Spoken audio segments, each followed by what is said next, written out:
নমস্কার, গল্প সাথে অস্মিতায় আপনাদের সবাইকে আবারও স্বাগত জানাই।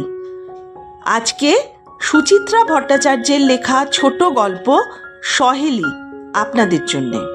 তাহলে শুরু করি। কতকাল পর যে দেখা হলো সহেলির সঙ্গে, তাও কিনা কলকাতায় নয়, দিল্লি, মুম্বাই, চেন্নাই, ব্যাঙ্গালোর, ভারতের কোথাও নয়, 7 সমুদ্র 13 নদী পেরিয়ে এসে এই সুদূর আমেরিকায়। না, পৃথিবীটা সত্যিই গোল। হাতের কফির কাপ প্রায় চলকে যাচ্ছিল। বিস্মিত মুখে বললাম, তুই তুই এখানে? সহেলি মুচকি মুচকি হাসছে। আমি তো এখানেই থাকি, আমি তো এখন আটলান্টারই বাসিন্দা। তাই? কবে এলি এদেশে? তা অনেক কাল। সহেলি মুহূর্ত ভাবল। তা নয় নয় করে তো প্রায় 10 বছর কেটেই গেল। আমি বলি, বলিস কি রে, আমি তো জানতাম তোরা দিল্লির ওদিকে আছিস। মৈনাক কোন বড় কোম্পানিতে চাকরি পেয়ে নয়ডা চলে গেছে। আরে নয়ডা নয়, গাজিয়াবাদ। ওখানে বছর 3-4 থাকার পরেই তো, জানালো সহেলি। ও, মনটা সামান্য উদাস হয়ে গেল। কি কাণ্ড দেখ, বন্ধু বান্ধবদের আর কোনো খবরই পাই না। সহেলি বলে, পাস না নাকি রাখিস না? একটু চোখ টিপে হাসলো সহেলি। তুই এখন কত বিখ্যাত হয়ে গেছিস, আমরা সব এলেবেলে বন্ধু। আমি বলি, যাহ, কি যে বলিস, ছিলাম পুঁটি মাছ, হয়েছি মৌরলা। সাইজ যা ছিল তাই আছে, বাজারে সামান্য একটু ভাও বেড়েছে, এই যা। সহেলি বলল, খুব বিনয় হচ্ছে। হ্যাঁ, তোর কণ্ঠসুধা পান করার জন্য আটলান্টার বাঙালিরা কীরকম হাপিত্তেশ করে বসে আছে জানিস? এমন স্তুতি কার না ভালো লাগে। তবে আমার কান এখন এ ধরনের প্রশস্তিতে বেশ অভ্যস্ত হয়ে গেছে।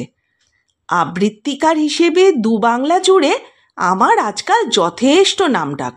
হিল্লি, দিল্লি, বহু জায়গা থেকেই অনুষ্ঠানের জন্য আমন্ত্রণ আসে ঘন ঘন।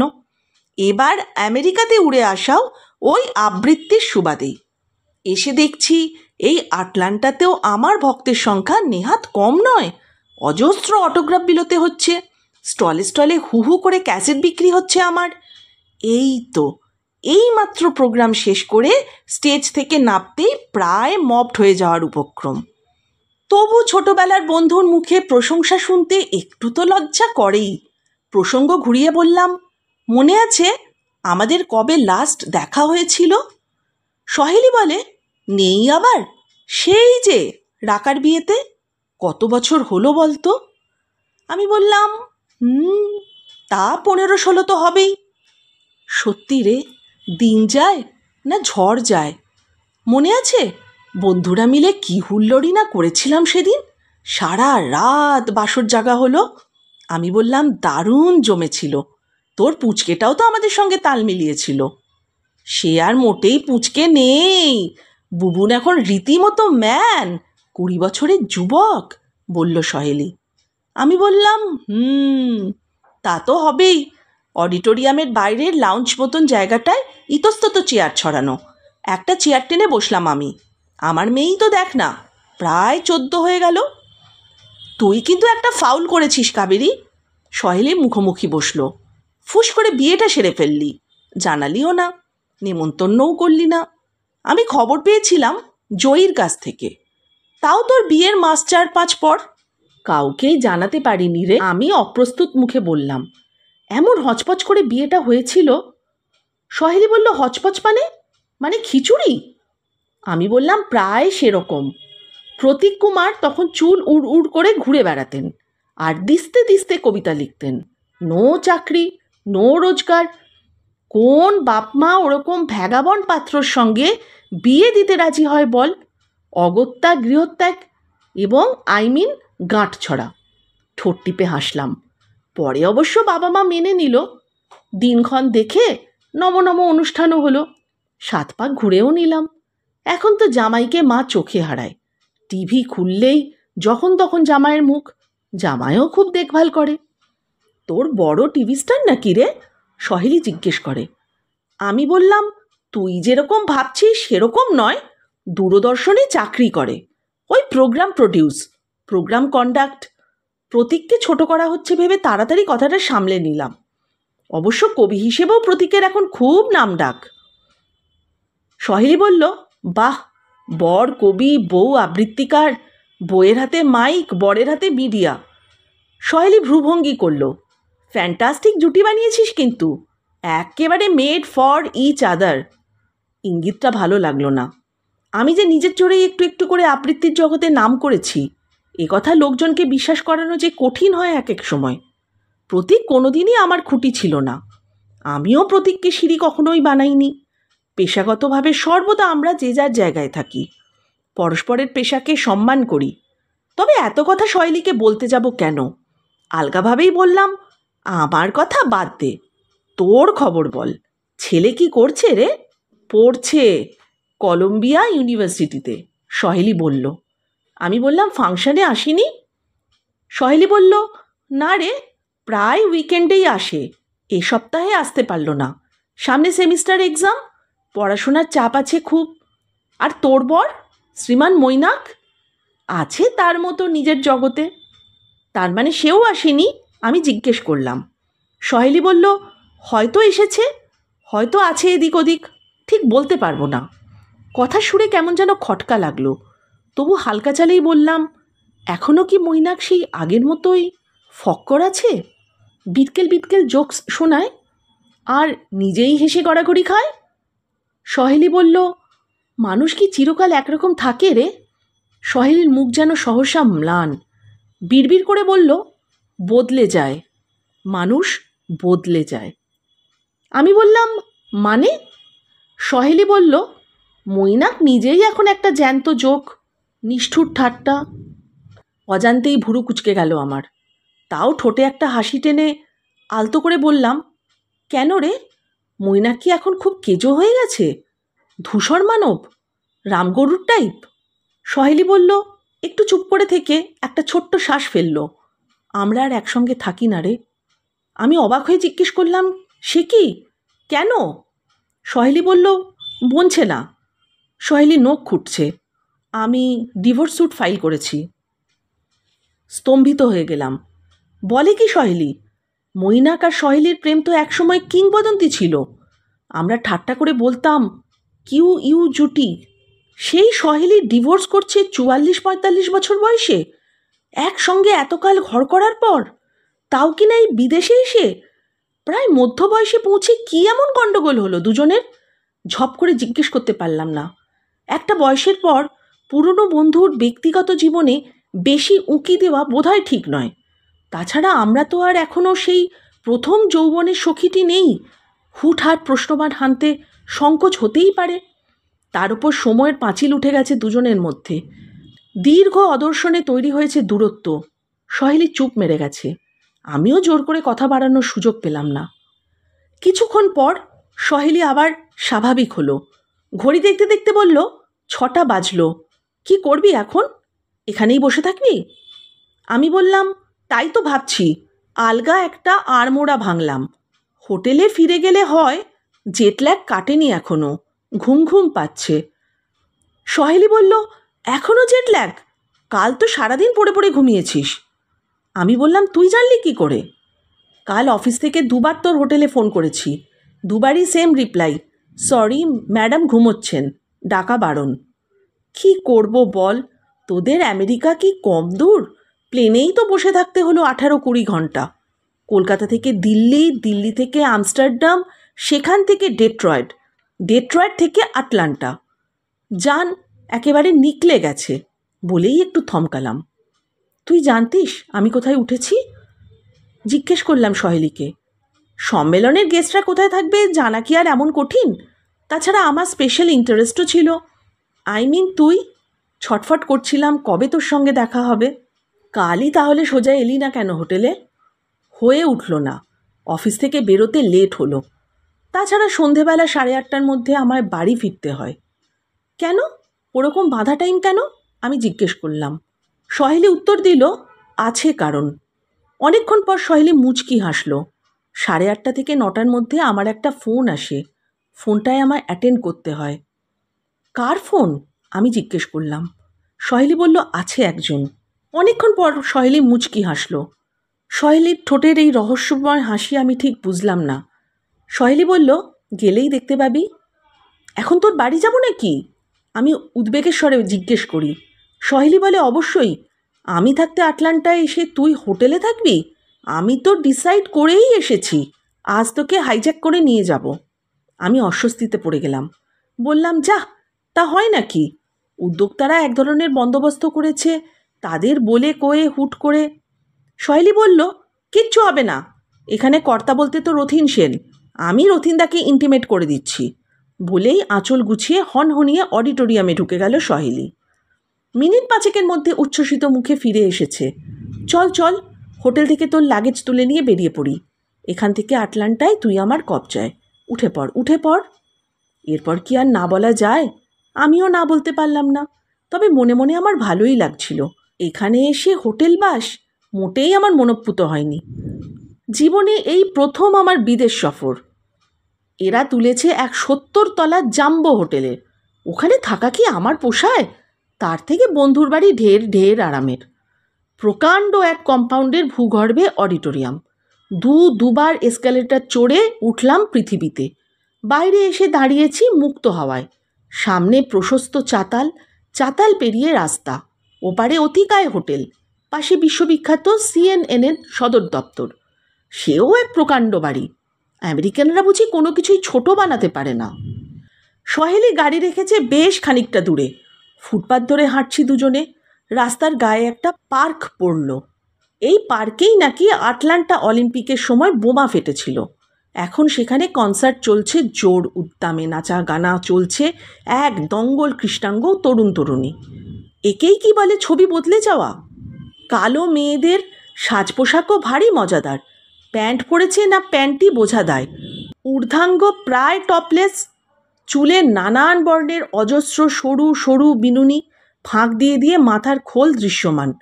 আজ শনিবার, সপ্তাহান্তের ছুটি। বেপরোয়া যৌবন উপচে পড়ছে হাসি আর গানে। দেখতে দেখতে পা থমকে গিয়েছিল। সহেলি হাঁচকা টান মারল। কি রে, চল। বললাম না তোকে সহ 8:30টার মধ্যে আমাকে বাড়ি ফিরতে হবে? সন্দিগ্ধ চোখে তাকালাম। কিসের এত তাড়া রে তোর? 8:30টায় কোন ভিআইপির ফোন আসবে? চারদিকে এখন এত চমৎকার একটা বিকেল। সূর্য এখানে পাটে যায় প্রায় রাত 9টায়। মনোরম আলোয় চারদিক ছেয়ে আছে।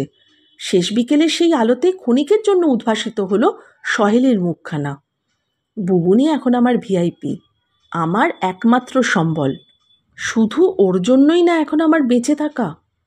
ছোট্ট কটেজ টাইপ বাড়ি, সামনে একফালি সবুজ লন, আর 5টা বাড়ির মতোই তেকোনা ছাতের ঢালে কালচে মেরুন টালি। প্যারাপেট ভেদ করে মাথা তুলে আছে খান 2-3 চিমনি। মসৃণ ড্রাইভওয়েটা সামান্য চড়াই। রাস্তা থেকে সোজা উঠে গেছে গ্যারেজে, ঠিক যেন ইংরেজি ছবির দৃশ্য। ঝকঝকে লেক্সাস গাড়ির ড্রাইভিং সিটে বসে রিমোট টিপল সহেলি। সরসর করে উঠে গেল গ্যারেজের শাটার। ভেতরে গাড়ি ঢুকিয়ে সিট বেল্ট খুলতে খুলতে বলল, দাঁড়া, আমি আগে নেবে আলো টালো জ্বালাই। আলো জ্বালতেই দেখলাম গ্যারেজে এত ফার্নিচার রেখেছিস যে, রিমডেলিং করাচ্ছিস নাকি ফ্ল্যাটটা? সহেলি কাজে ব্যস্ত। গাড়ির পেছনের দরজা খুলে আমার লটবহর নাবাচ্ছে। অবলীলায় 2খানা ওজনদার সুটকেস 2 হাতে তুলে নিয়ে বলল, ওগুলো মৈনাকের মাল, ঘর থেকে দূর করে দিয়েছি। তুই আমার পিছু পিছু আয়, আমি আগে বার্গলারি অ্যালার্মটা অফ করি। মৈনাকের আসবাব বার করে দেওয়া আর বার্গলারি অ্যালার্ম অফ করা দুটোই যেন সহেলির কাছে নেহাতি তুচ্ছ সাংসারিক খুঁটিনাটি। অবাক হয়ে দেখছিলাম সহেলিকে। যত দেখছি তত চমকিত হচ্ছি। কত বদলে গেছে মেয়েটা। আগে কি লাজুক লাজুক ছিল, ভীতু ভীতু, আর এখন রীতিমতো হাট্টা কাট্টা বীরাঙ্গনা। কেমন সাবলীল ভঙ্গিতে চালিয়ে নিয়ে এলো প্রকাণ্ড গাড়িখানা। স্পিডোমিটারের কাঁটা তো মাঝে মাঝে 80-90 এরকমই ছুটছিল। গ্যাস স্টেশনে ঢুকে গোপ্তা নজলখানা ধরে দিব্যি তেল ভরে নিল গাড়িতে। ঝড়ের মতো আমাকে উড়িয়ে নিয়ে এলো শহরের অন্য প্রান্তে। না, এ সহেলি আমার একান্ত অচেনা। বাড়িতে ঢোকা মাত্র আরও বেশি ব্যস্ত হয়ে পড়ল সহেলি। কিছুতেই আমাকে হাত লাগাতে দেবে না। টেনে টেনে আমার সুটকেস 2খানা ঘরে ঢোকালো। একবার টয়লেটে ঢুকে আমার জন্য তোয়ালে সাবান বার করছে, একবার দৌড়চ্ছে কিচেনে কফির জল বসাতে। তার ছোটাছুটি যেন চঞ্চল কাঠবেড়ালিকেও হার মানায়। ঘুরে ঘুরে বাড়িখানা দেখছিলাম। নরম কার্পেটে মোড়া মেঝে, ওক কাঠের দেওয়াল। ঘরগুলো তেমন বড় নয় বটে, তবে ছিমছাম সাজানো। ড্রয়িং রুমটা তো রীতিমতো নয়ন লোভন।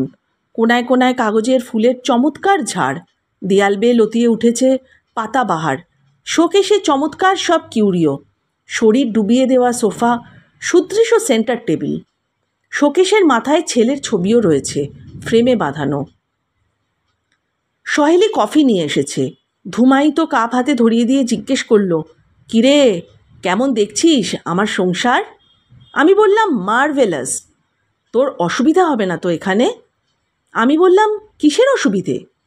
সহেলি বলল, না মানে অমন রাজকীয় হোটেল ছেড়ে এলি। ধুস, অত কেতার হোটেলে বাস আমার পোষায় না রে। আমি বললাম, কফির পেয়ালায় বড় সড়ো চুমুক দিয়ে, জানিস, পরশু রাত্রিরে আমার একটা বিশ্রী অ্যানক্যানি ফিলিং হচ্ছিল। দেখলি তো রুমটা 56 তলাতে। এসেই জানলার পর্দা একবার সরিয়েছিলাম, চারদিকে আলোর রোশনাই দেখতে বেশ লাগছিল। হঠাৎ নিচের দিকে চোখ পড়তেই, ইস, কি অতল খাদ! সঙ্গে সঙ্গে গা শিরশির করে উঠেছে, ভোঁ করছে মাথা। সারা রাত খালি মনে হচ্ছিল, এত উঁচুতে আছি, যদি এক্ষুনি পড়ে যাই। এদেশে বাস করলে ওই অনুভূতিটা সারাক্ষণই বয়ে বেড়াতে হয় রে, সহেলি উত্তর করল। আমি বললাম, কেন? সহেলি কি যেন একটা উত্তর দিতে যাচ্ছিল, আর তখনই টেলিফোনটা ঝনঝন শব্দে বেজে উঠল। আমাকে বলল, তুই টয়লেটে গিয়ে ফ্রেশ হয়ে আসতে পারিস। আমার উঠতে ইচ্ছে করছিল না। সোফায় হেলান দিয়ে চোখ বুঝলাম। মা ছেলের সংলাপের টুকরো টুকরো অংশ কানে আসছিল। বুবুনের সারাদিনের কর্মকাণ্ডের বিবরণ পুঙ্খানুপুঙ্খভাবে জেনে নিচ্ছে সহেলি। কি খেয়েছে ছেলে, কি করলো আজ, ব্যাংক থেকে টাকা পয়সা তোলা নিয়েও কি যেন পরামর্শ দিল বুবুনকে। আমার গল্পও শোনাচ্ছে সবিস্তারে। বুবুনও কি যেন জিজ্ঞেস করলো। হুঁ হ্যাঁ করে জবাব দিল সহেলি। কথা শেষ করে বসে আছে ঝুম হয়ে। খানিক পরে আপন মনেই বলে উঠল, ছেলেটার জন্য আমার খুব কষ্ট হয় রে। আমি বললাম, তা তো হবেই। মাথা দোলালাম। ছেলে ছেড়ে এভাবে একা একা থাকা। সহেলি বলল, আমার কথা ভেবে বলছি না রে, বুবুনের কথা বলছি। আমাকে নিয়ে সব সময় এত দুশ্চিন্তা করে ছেলেটা। এই তো জিজ্ঞেস করছিল বাবা আজ সম্মেলনে এসেছিল কিনা, আমার সঙ্গে দেখা হয়েছে কিনা।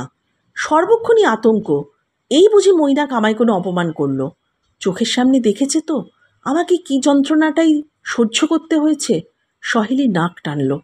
সহেলি বলল, সবচেয়ে কি খারাপ লাগে জানিস, বাবাকে ও এখন মনে প্রাণে ঘেন্না করে, অথচ ওই বাবা কদিন আগেও ওর প্রাণ ছিল। সবচেয়ে প্রিয় মানুষের পতন দেখলে এই বয়সের ছেলের কি সাংঘাতিক রিয়াকশন হতে পারে। তুই ভাব কতটা অপমান, কতটা লজ্জা। সহেলির গলা ধরে এসেছে। উঠে গিয়ে পাশে বসলাম, হাত রেখেছি পিঠে। কি হয়েছিল তোদের, কেন এমন হলো রে? সহেলি বলল, সে এক লম্বা কাহিনী, কোত্থেকে যে শুরু করি। সহেলি গলা ঝাড়ল। গত বছরের আগের বছর আমি আর বুবুন দেশে গিয়েছিলাম এই মাসখানেকের জন্য। মার শরীরটা খারাপ হয়েছিল, প্লাস দিদির মেয়েটারও বিয়ে ছিল। মইনা কিছুতেই গেল না। ওর অফিসে নাকি ভয়ঙ্কর চাপ, কিছুতেই ছুটি নেওয়া যাবে না। ফিরে এসেও প্রথমটা কিছু বুঝে উঠতে পারিনি। হঠাৎ একসময় নজরে পড়ল মইনাক যেন কেমন বদলে গেছে। অফিস থেকে অনেক রাত করে বাড়ি ফেরে, উইকেন্ডে উদ্ভট কোনো অছিলায় দুমদাম ভ্যানিশ হয়ে যায়। ড্রিঙ্কের মাত্রাটাও বেড়ে গেছে, কাছে আসতে চায় না, আদর করতে গেলে বিরক্ত হয়। কী রকম যেন একটা বিপদের গন্ধ পাচ্ছিলাম। একদিন ভালো করে চেপে ধরতেই চড়াং করে রেখে গেল। হুড় হুড় করে বলে দিল সে এখন অন্য এক মহিলাকে ভালোবাসে, তাকে ছাড়া নাকি কিছুতেই থাকতে পারবে না। আমি যেন ওকে কোনোভাবে বোর না করি। শুনে তো আমার মাথায় বজ্রাঘাত। খুব কান্নাকাটি করেছিলাম। এই দেখে বুঝি ওর দয়া হয়, সমঝোতা করে ফেলে। অ্যাফেয়ার যখন একটা হয়েই গেছে, এখন তো আর উপায় নেই। একটু সময় দাও, আস্তে আস্তে সরে আসবো। কিন্তু আমি কি নির্বোধ ভাব, কথাটা বিশ্বাসও করে ফেললাম। ও সেই সময় আমাকে যে কথাটা আমার কান্না দেখে বলল। মাস 3-4 পর আবিষ্কার করলাম সবই চালিয়ে যাচ্ছে, লুকিয়ে চুরিয়ে। তারপর তার লুকোচুরিটাও রইল না, সেই মহিলার বাড়িতেই পড়ে থাকে দিন রাত, সারাক্ষণ মদে চুর। আমি আর বুবুন গিয়ে কতদিন রাত বিরেতে ওই মহিলার বাড়ির থেকে গিয়ে তুলে এনেছি মৈনাককে। শেষ ঘাটা দিল গত ডিসেম্বরে। হঠাৎ একদিন দুপুরবেলা আমার অফিসে ফোন, আমি আর চন্দ্রা কন্টিনেন্ট ট্যুরে যাচ্ছি, অনর্থক উতলা হয়েও না, মাস 2 পরে ফিরব। ভাব ভাব তুই ইনসাল্টটা কোথায়। তখনও টের পাইনি আরো কত বড় সর্বনাশ করে গেছে। কি করেছে আমি জিজ্ঞেস করি। সহেলি বলে, আমাকে নিঃস্ব করে দিয়ে গেছে রে। নেক্সট উইকে ব্যাংকে গিয়ে আবিষ্কার করলাম আমাদের জয়েন্ট অ্যাকাউন্ট একেবারে শূন্য, আমাদের জমানো সর্বস্ব তুলে নিয়ে গেছে যাওয়ার সময়। ঠিক তখনই বুবুনের ফিস দিতে হবে ইউনিভার্সিটিতে। জানিস তো এখানে হায়ার এডুকেশন মানে হাতির খরচ, তার উপর এই বাড়ির দেনা, গাড়ির লোন। ফিরে এসে শয়তানটা এ বাড়ির ছায়া মারালো না, সোজা গিয়ে উঠল মহিলার ডেরায়। তুই বল এরপর কোন মেয়ে মানুষ তার সঙ্গে সম্পর্ক টিকিয়ে রাখতে চাইবে? কি সাংঘাতিক লোক ভাব। নিজে ছেলেটার কথাও একবার চিন্তা করলো না, সমস্ত দায়িত্ব টোকা মেরে ঝেড়ে ফেলে দিল। এর উত্তর আমি কি দেব? পাথরের মতো বসে আছি, মৈনাকের মুখটা মনে করার চেষ্টা করছি। কলেজে পড়ার সময় সহেলির জন্য কি পাগলটাই না ছিল। ইঞ্জিনিয়ারিংয়ের ক্লাস ছেড়ে এসে ঘন্টার পর ঘন্টা অপেক্ষা করত করিডোরে। একদিন সহেলির দেখা না পেলে ছটফট করত। বিয়ের পরেও তো দুজনের দিব্যি কপতি হয়েছিল। গুমগুমে গলায় জিজ্ঞেস করলাম, তা এই চন্দা নামক মহিলাটাকে কোত্থেকে উদয় হলো? আটলান্টাতেই থাকে, এক ডাক্তারের বউ, বলল সহেলি। ম্যারিড? ম্যারিড মানে বুবুনের চেয়ে বছর 2 ছোট একটা মেয়ে আছে, বর থাকে রুগী নিয়ে, আর উনি সারাদিন নষ্টামি করে বেড়ান। ডাক্তার জানে না, টের পায় না? ডাক্তার জানে না, টের পায় না? A to Z সব জানে, সহেলি বলছে। আমি নিজে ভদ্রলোকের সঙ্গে কথা বলেছি, তিনি আমেরিকানদের চেয়েও আমেরিকান। স্ট্রেট বলে দিলেন, আমি আমার স্ত্রীর ব্যক্তিগত স্বাধীনতায় হস্তক্ষেপ করি না। আদতে বুঝলি না, একরকম স্পাইনলেস ফেলো। নইলে বউ তার প্রেমিককে ঘরে পুষে রাখছে, তার সঙ্গে প্যারিস সুইজারল্যান্ড বেড়াতে যাচ্ছে, এটা কোনো পুরুষ সহ্য করতে পারে? আমি বললাম, একসঙ্গে থাকে, আমার চক্ষু চড়ক গাছ। 3 জনে? আরে 3 জন নয়, 4। মহিলার মেয়েটাকেও ধর। এরা যে কি স্তরের জীব ঈশ্বরই জানেন, উত্তর করল সহেলি। কুকুর বেড়ালদের সমাজেও বোধহয় এতটা বাড়াবাড়ি চলে না। আমি মনে মনে ছবিটা কল্পনা করার চেষ্টা করলাম। মেয়ের সামনে বাবাকে টাটা করে প্রেমিকের গলা জড়িয়ে শয়নকক্ষে ঢুকে যাচ্ছে মা। সকালবেলা তুড়ি মেরে হাই তুলতে তুলতে ঘর থেকে বেরিয়ে এলো প্রেমিক। 2 পুরুষ পাশাপাশি দাঁড়িয়ে দাঁত ব্রাশ করছে, একগাল হেসে দুজনকে বলছে, hi, good morning, how is life. তারপর ধরো ব্রেকফাস্ট টেবিলে মায়ের প্রেমিককে কলা স্যান্ডউইচ এগিয়ে দিল মেয়ে। লাদেন বুশ নিয়ে গুরুগম্ভীর আলোচনায় মেতে উঠল 2 পুরুষ। কাজে বেরোনোর সময় দুদিক থেকে মহিলার দুগালে ঠোঁট ছোঁয়াচ্ছে 2 জন। কলিযুগ পার হয়ে আবার কি সত্যযুগ ফিরে এলো? হিংসে, অধিকারবোধ সবই কি মুছে গেল পৃথিবী থেকে? পিত্তি জ্বলে যাচ্ছে, হাসিও পাচ্ছে। জিজ্ঞেস করলাম, মহিলাকে দেখতে কেমন রে? সহেলি বলল, রূপের ধুচুনি, আলগা একটা চটক আছে, ঢং করে কথা বলে, ড্রিঙ্ক করে নাচতে পারে, আর যত্রতত্র শুয়ে পড়তে পারে। আমি বললাম, বুঝেছি, ঢলানি, এসব মহিলাকে চাপকে সিধে করতে হয়। সহেলি বলল, কে চাপকাবে? ওই মেনিমুখ বরটা? আমার স্থির বিশ্বাস মেয়েটাও ওই লোকটার নয়, শিওর কোনো মাজরুর ইশকের বাই প্রোডাক্ট। হ্যাঁ, ডাক্তারটা নির্ঘাত ইম্পোর্টেন্ট, সেই জন্যই বউকে মার্কেটে ছেড়ে দিয়েছে। আমি শেষে এটাই বললাম।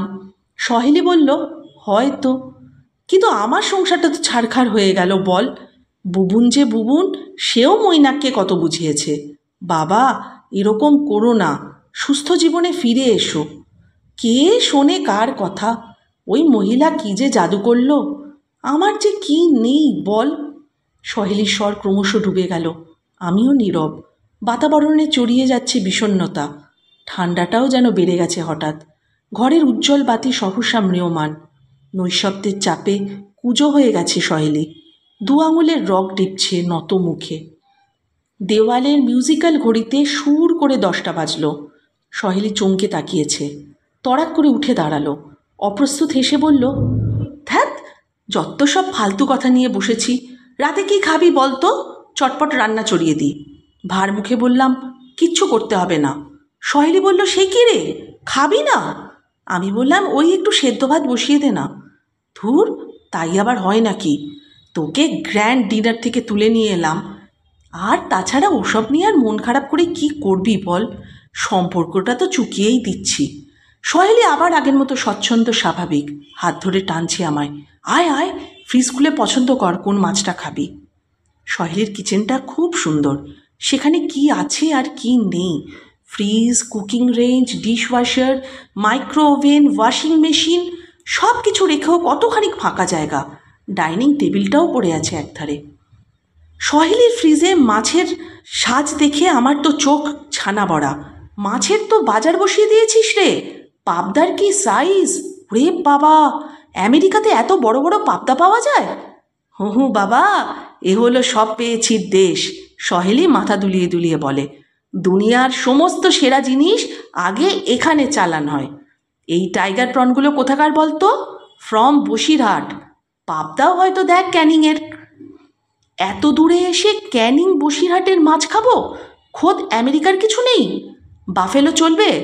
এখানকার রুই কিংবা ক্যাটফিশ অবিকল মাগুরের মতো দেখতে, গড়গড়ে করে রান্না করলে যা দারুণ লাগে না। কর না হোক যা হোক কিছু একটা, তবে অল্প করে। হাত লাগাবো তোর সঙ্গে? আমি বলি। ইল্লি রে, বর ছেড়েছি বলে কিচেনের অধিকারও ছেড়ে দেবো নাকি? সহেলি খিলখিল করে হেসে ওঠে। তুই যা যা যা, গিয়ে ড্রেসগুলো বদল কর, কমফর্টেবল ফিল করবি। সহেলির গালে আলগা টোকা মেরে আমি বুবুনের ঘরটা এলাম। এ ঘরেই আমার মালপত্র রেখেছে সহেলি। বুবুনের ঘরটা খুব সুন্দর সাজানো। এলোমেলো চিন্তার মাঝে সুটকেস খুললাম, নাইটি কাঁধে ঢুকেছি টয়লেটে। মুখে জল ছেটাতে ছেটাতে ঝুম আর প্রতীকের কথাই ভাবছিলাম। কি যে করছে মেয়েটা এখন? কলকাতায় তো এখন সকাল, সামার ভ্যাকেশন চলছে, স্কুল যাওয়ার তাড়াও তো নেই। নিশ্চয়ই ঝুম এখনও বিছানা ছাড়েনি। আজ সকালেই হোটেল থেকে ফোন করেছিলাম, ঝুমের গলাটা কেমন যেন ভার ভার শোনাচ্ছিল। মেয়ের কি মন খারাপ? ধুস, ভাল লাগে না। সবাইকে ছেড়ে একা একা এত দূরে না এলেই ভালো হতো। আটলান্টা থেকে নিউ জার্সি যাব, ওখানে প্রোগ্রাম করে তবে ফেরা।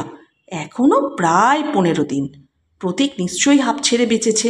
পেছনে ট্যাক ট্যাক করার তো আর কেউ নেই। নিশ্চয়ই ঘোর অনিয়ম করবে কদিন। বেরিয়েই বুবুনের কম্পিউটার থেকে একটা ইমেল পাঠাতে হবে ঝুমকে, মেয়ে যেন বাপকে টাইটে রাখে। রাতের খাওয়া দাওয়া বেশ জমিয়েই হলো। গল্প করতে করতে হঠাৎ হুঁশ ফিরেছে সহেলির। লাফিয়ে উঠে বলল, যা যা, অনেক রাত হলো, এবার শুয়ে পড়, কাল সকালে ব্রেকফাস্ট করেই বেরিয়ে পড়তে হবে। আমি বললাম, সকালে কেন? বঙ্গ সম্মেলন তো কাল বিকেলে, 4টে নাগাদ রওনা দিলেই যথেষ্ট। সহেলি বলল, ও মা, ওয়ালমার্ট মল এসব ঘুরবি না? কাল তোকে এখানকার সবচেয়ে বড় মলে নিয়ে যাব, জর্জিয়া মল। দোকানগুলো দেখলে চোখ ফেরাতে পারবি না, উইন্ডো শপিং করলেই মন ভরে যায়। বলতে বলতে বুবুনের ঘরে এসে আমার জন্য বিছানা করছে সহেলি।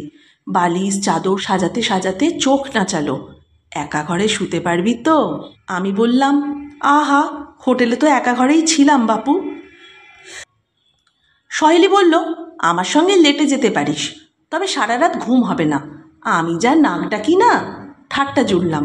আমি বললাম, এই জন্যেই মৈনাক কেটে যায়নি তো? সহেলিও হালকাভাবেই নিল কথাটা। বলল, ওরে, নাক তো আমার বিয়ের পর দিন থেকেই ডাকে। আওয়াজটা কি 20 বছর পর ওর কানে ঢুকলো?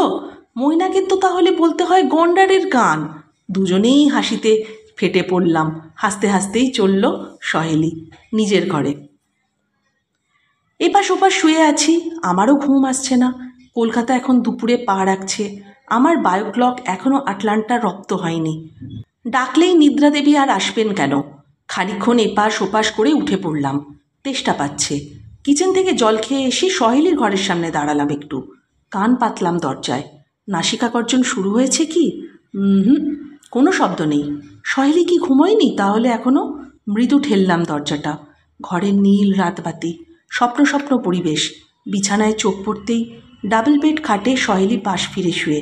বিছানায় মৈনাক নেই, কিন্তু মৈনাকের বালিশটি রাখা স্বস্থানে। সহেলির হাত আঁকড়ে আছে বালিশটাকে।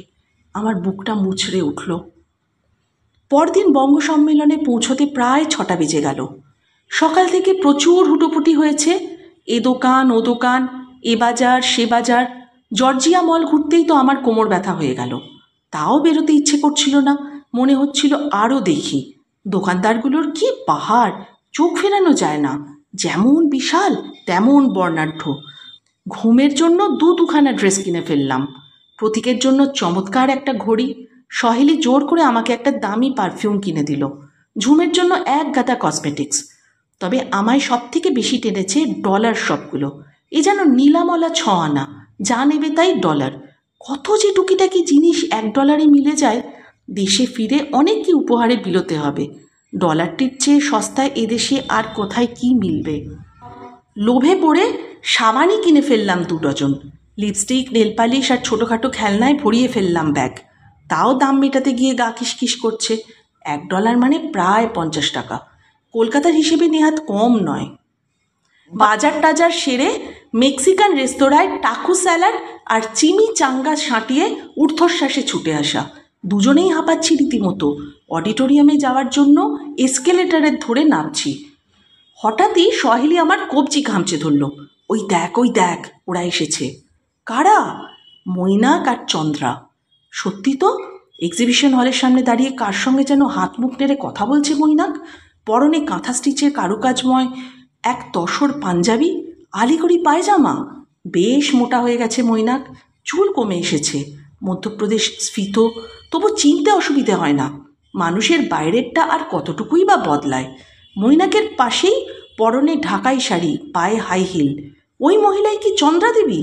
বেশ তো বয়স, মৈনাকের বড় বই ছোট তো নয়। এসকেলেটার থেকে নেবে সহেলিকে বললাম, পাত্তা দিস না, সোজা ভেতরে ঢুকে যাই, চল। সহেলি মুখ বেঁকালো। আমার বইই গেছে পাত্তা দিতে। Who cares that beach? বলল বটে, তবে হাঁটার গতি যেন একটু মন্থর হয়ে গেছে। সহেলিকে প্রায় টেনে নিয়ে অডিটোরিয়ামে ঢুকে গেলাম। মঞ্চে হাসির নাটক চলছে। কলকাতারই দল, নায়ক নায়িকা, নামজাদা ফিল্ম স্টার। খুব ভিড় হয়েছে আজ। গোটা জায়গাটা কানায় কানায় ভর্তি। ক্ষণে ক্ষণে হাস্যরোল, ঘন ঘন হাততালি। দারুণ জমে গেছে নাটকটা। চেয়ার না পেয়ে একপাশে দাঁড়িয়ে রইলাম। সহেলি বলে উঠল হিস হিস করে, কি দোকান কাটা দেখেছিস? লজ্জা শরমের বালাই নেই। নাচতে নাচতে দুজনে জোরে চলে এসেছে। আমি বললাম, তাতে তুই আপসেট হচ্ছিস কেন? তুই তো কাল বলেছিলি মৈনাক আসতে পারে। সহেলি বলল, বলেছিলাম, কিন্তু মৈনাকের এখন এটুকুও বোধ নেই রে। ওকে আজকাল কেউ পছন্দ করে না। মান সম্মান সবই খুইয়ে বসে আছে। জানে না সবাই ওদের নিয়ে হাসাহাসি করে। আমি বললাম, তাতে তোর কি?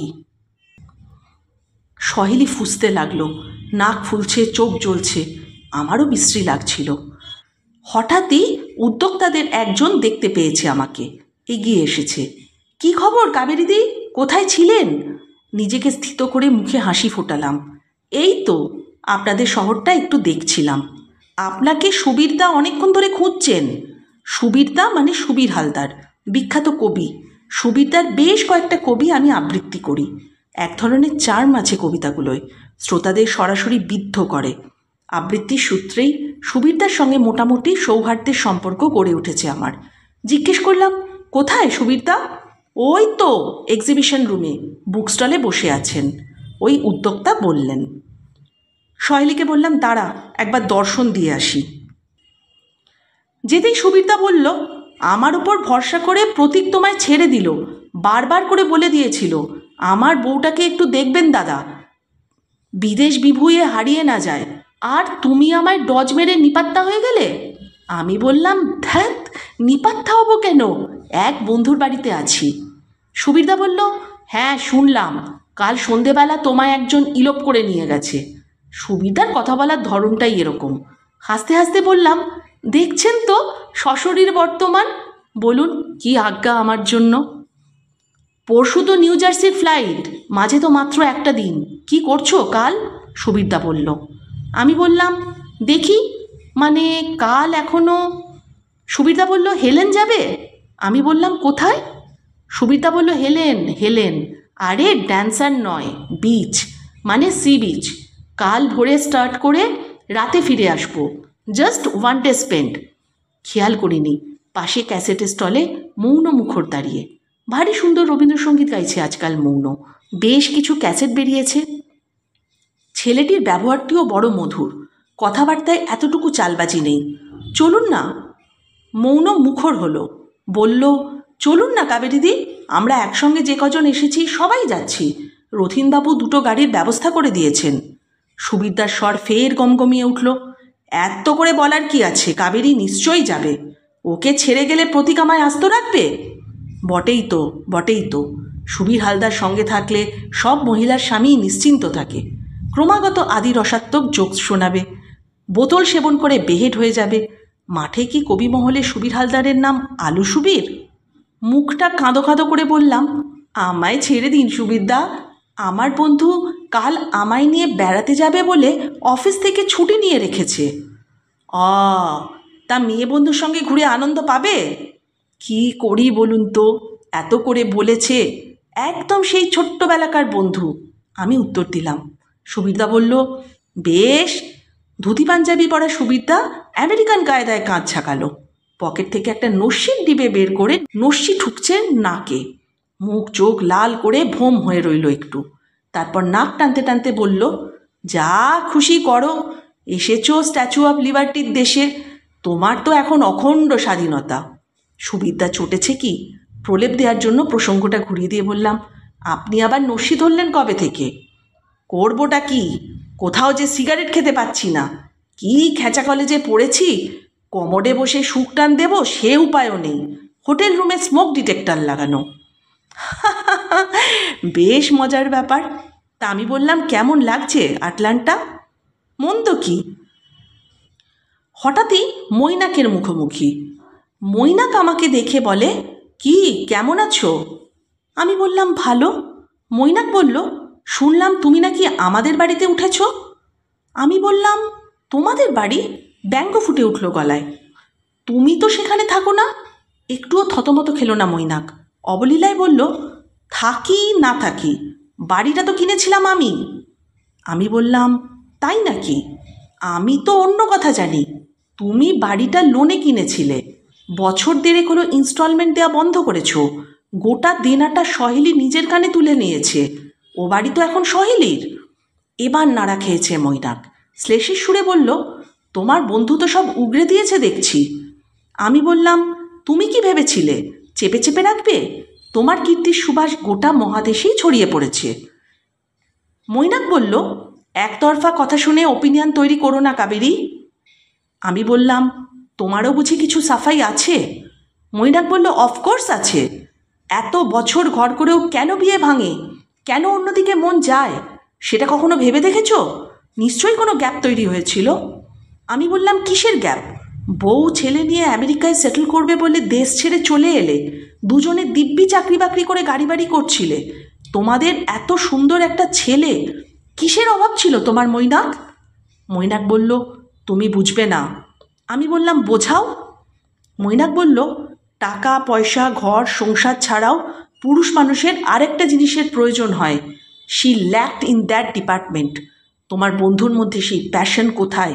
She is freezed, absolutely freezed. পলকের জন্য কাল রাতে ছবিটা মনে পড়ল। মৈনাকের বালিশ আঁকড়ে শুয়ে আছে সহেলি। রুক্ষ গলায় বললাম, প্যাশন শব্দের অর্থ বোঝো? প্যাশন কাকে বলে জানো মৈনাক? কুল, কুল। তুমি মিছিমিছি উত্তেজিত হয়ে পড়ছ। মৈনাক নির্বিকার হাসছে। শোনো কাবেরী, তোমরা অ্যাভারেজ বাঙালি মেয়েরা একটা জায়গায় বড় ভুল করে ফেলো। একটা সার্টেন বয়সের পর হাজব্যান্ড তোমাদের কাছে ম্যাটার অফ ফ্যাক্ট হয়ে যায়, কিংবা বলতে পারো একটা গৃহপালিত পশু। তার ভেতরে যে একটা আর্জ আছে, সেটাকে তোমরা আর পাত্তা দিতে চাও না। ফর্চুনেটলি চন্দ্রা আমার সমস্যাটা ফিল করতে পেরেছে, ধরেছে আমার প্রবলেমটা কোথায়। And now I am satisfied with her. চারদিকে তাকিয়ে নিয়ে মৈনাক গলা ছাড়ল। জানো আমি নিজের সঙ্গে কত যুদ্ধ করেছি। সহেলি বুবুনকে ছেড়ে আসতে আমারও তো কম কষ্ট হয়নি। But I could not help it. Chandra আমায় জিতে নিল। আমি সহেলির কাছ থেকে যা পেতাম না, চন্দ্রা আমাকে সেটা দিয়েছে। আর আমার কথা বলার প্রবৃত্তি হচ্ছিল না। আমি বললাম, থাকো তুমি যাকে খুশি নিয়ে, আর কখনো আমার সঙ্গে কথা বলার চেষ্টা করো না। চলেই যাচ্ছিলাম, মৈনাক পিছন থেকে ডাকলো, শোনো কাবেরী, তোমার বন্ধুকে বলে দিও ওর ডিভোর্স স্যুট ফাইল না করলে আমিই কেস করতাম। আরও বলে দিও সর্বত্র যেন আমার নামে এভাবে কেচ্ছা গিয়ে না বেড়ায়। স্টল রুমের বাইরে পা রাখতে না রাখতেই সহেলি প্রায় দৌড়ে এসেছে। কি বলছিল মৈনাক? তুই দেখেছিস? আমি বললাম। সহেলি বলল, তোকে খুঁজতে এসে চোখে পড়ল। আঙুল নেড়ে কি বোঝাচ্ছিল রে তোকে? আমি বললাম, ছাড় তো, যত সব ফালতু কথা। চন্দ্রার গুণকীর্তন করছিল বুঝি? সহেলি বলল। আমি বললাম, ওই আর কি, চন্দ্র নাকি ওকে ফিল করে, তুই পারিসনি এই সব। ধুর, বাদ দে বাদ দে। কবজি উল্টে ঘড়ি দেখলাম, 7:15 বাজে। হ্যাঁ রে সহেলি, ফিরবি না? বুবুনের ফোন আসবে তো। সহেলি গুম হয়ে গেল, হাঁটছে হনহন। নিচতলা থেকে মাঝের তলা, মাঝের তলা থেকে ওপর তলা। লাউঞ্জে চেয়ার নিয়ে গোল হয়ে বসে আড্ডা মারছে একদল কিশোর কিশোরী। বাঙালি মা বাপেরই সন্তান, তবে বাংলা জানে না, জানলেও বলতে চায় না। কথা বলে অদ্ভুত একটা নাকি সুরে, বিচিত্র আমেরিকান অ্যাকসেন্টে। বঙ্গ সম্মেলন নিয়ে এরা কণামাত্র উৎসাহী নয়, ভুলেও বাংলা অনুষ্ঠান দেখে না। বাবা মার উপর স্রেফ দয়া করে পিতৃপুরুষের ক্ল্যানের সংখ্যা বাড়াতে এসেছে। ওই দঙ্গলেরই একটি মেয়ে সহেলিকে দেখে হাত নাড়ল। হাই মাসি, কেমন আছো? How is Bubun? সহেলি ঘট করে ঘুরে দাঁড়িয়েছে, পলকে বিস্ফারিত চক্ষু, চোস্ত আমেরিকান ইংরেজিতে খেকিয়ে উঠল, এই বুবুনের সঙ্গে তোর কি? খবরদার যদি আমার ছেলের দিকে তাকাস। আর আমাকে মাসি বলে ডাকিস কেন? তোর তো স্পর্ধা কম নয়। কুত্তির বাচ্চা কুত্তি, তোর ওই নোংরা মাটা কোন সম্পর্কে আমার বোন হয়? হ্যাঁ? সহেলির আকস্মিক আক্রমণে মেয়েটা হাউমাউ করে উঠতে যাচ্ছিল, সঙ্গে সঙ্গে ফের ধমক, চুপ চুপ, একটাও কথা নয়। ভদ্রবাড়ির ছেলেমেয়েদের সঙ্গে বসে আছিস কোন মুখে? যা যা, মায়ের গলা জড়িয়ে ধরে খদ্দের ধরগে যা। বন্ধুদের সামনে অপমানের ছাঁচে ভ্যাবাচাকা খেয়ে গেছে মেয়েটা, ফ্যাল ফ্যাল তাকাচ্ছে। বাকি ছেলে মেয়েগুলোর সহেলির রণরঙ্গিনী মূর্তি দেখে সন্ত্রস্ত অবস্থা।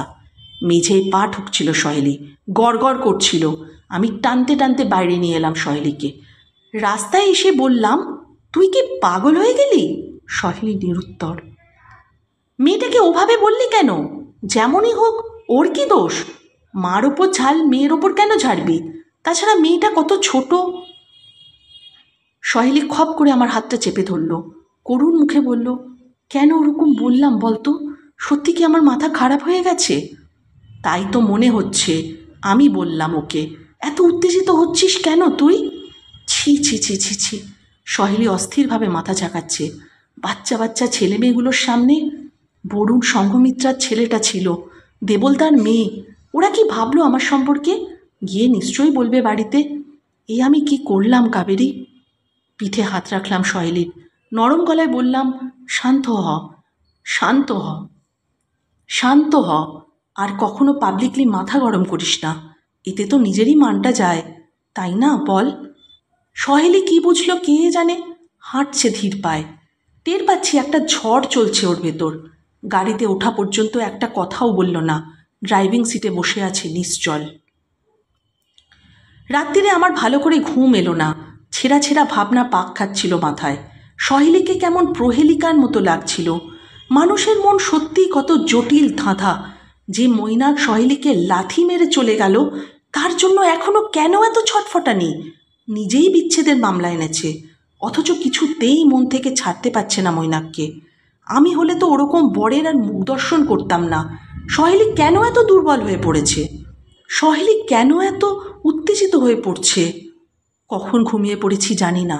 সকাল 9:45, হঠাৎ সহেলি আসে, ঘরে এসে ডাকছে, চল স্নান সেরে নে। গরম কাপ মাথার কাছে নাবিয়ে রাখলো সহেলি, বলল, কফিটা খেয়ে নে, তোর ইমেলটাও চেক করে নিস। আমি বললাম, কোনো বিদ্যুৎ বার্তা নেই আমার জন্য। বুকটা কেমন ফাঁকা ফাঁকা ঠেকলো। কালও আসেনি, নিয়মিত মেল করবে বলে কথা দিয়েছিল, বেমালুম ভুলে গেল বাপ মেয়ে। একেই কি বলে চোখের আড়াল হলে মনেরও আড়াল হয়ে যাওয়া। মন খারাপ করে বসে থাকার জো নেই। অনবরত তাড়া লাগাচ্ছে সহেলি। এখন সে আবার আগের মতোই স্বচ্ছন্দ, স্বাভাবিক, উচ্ছল। গলা ছেড়ে গান গাইতে গাইতে ব্রেকফাস্ট বানালো। জিন্স আর টি শার্ট পরে ঝটপট তৈরি। গ্যারেজ থেকে গাড়ি বার করে প্যাঁ পো হর্ন বাজাচ্ছে। একটা অফিসের দিন ছুটি নিয়েছে। আধখানা মুহূর্তও আজ সে হেলায় হারাতে রাজি নয়। ঘোরাঘুরি, খাওয়া দাওয়া, দেখতে দেখতে 3টে দিন খুব ভালোভাবে কেটে গেল। আমি বললাম, দিনগুলো তোর জন্য খুব সুন্দর কাটলো রে। সহেলি বলল, কই আর। সহেলি যেন একটু শুকনো হাসলো। সহেলি বলল, সারাক্ষণ তো তোকে দুঃখের কাহিনী শুনিয়ে গেলাম রে। আমি বললাম, ধ্যাত, বাজে কথা বলিস না। মৃদু চাপ দিলাম সহেলির হাতে। কলকাতা কবে আসছিস? সহেলি বলল, দেখি। আমি বললাম, এই, তুই কিন্তু কাল বলেছিলি এবার চলে আসবি। সহেলি বলল, যাব তো, সব দিক আগে একটু সামলে সুমলে নি, বুবুনের পড়াশোনাটা আগে শেষ হোক। আমি বললাম, হ্যাঁ, পড়াশোনাটা শেষ করে তারপরেই আয়, এখানে তোর আর পড়ে থাকার কোনো মানেই হয় না। সহেলি বলল, দেখি। আমি বললাম, কি তবে দেখি দেখি করছিস, চলে আসবি বল। বুঝিসই তো, বুবুনের পড়াশোনার কি হিউজ খরচ। সহেলি ঢোক গিলল। এর সঙ্গে বাড়ির ইনস্টলমেন্ট, গাড়ির লোন, সবই তো চালাতে হচ্ছে। আমি বললাম, তো? সহেলি বলল, হাতে কিছু পয়সা করি না জমিয়ে কি করে যাই বলতো। আমি বললাম, তাহলে আর তোর যাওয়া হয়েছে। ছেলের পড়া শেষ হবে, ছেলে দাঁড়াবে, তারপর তুই টাকা জমাবি, ততদিনে তো বুড়ি হয়ে যাবি সহেলি। সহেলি কোনো প্রতিবাদ করল না, আমার হাতের উপর হাত রেখেছে। একটুক্ষণ মুখের দিকে তাকিয়ে থেকে চোখ নাবিয়ে নিল। ভিজে গলায় বলল, সন্ধেবেলা একটা ফোন করিস নিউ জার্সি থেকে। মৌনমুখর ডাকছে নিচে চেঁচিয়ে, কাবেরীদি আসুন, সিকিউরিটি চেকিংয়ের জন্য চলেছি দল বেঁধে, আপনি চলে আসুন। বাঁক নেওয়ার আগে ঘুরে তাকালাম। পিছন পানে সহেলি দাঁড়িয়ে, ডালপালাহীন নিষ্পত্র গাছের মতন একা, হাত নাড়ছে। বুকটা চিনচিন করে উঠল। বুঝতে পারছি সহেলি ফিরবে না, অন্তত মৈনাক যতদিন আটলান্টায় আছে। কি অদ্ভুত প্রেম, তাই না? মানুষ সবটা বুঝিয়ে উঠতে পারে না, কিন্তু তাদের অন্তরে থেকে যায়, মনের মননে থেকে যায়। কি মত আপনাদের? অবশ্যই জানিয়ে যাবেন। আর সবাই খুব ভালো থাকবেন। নমস্কার।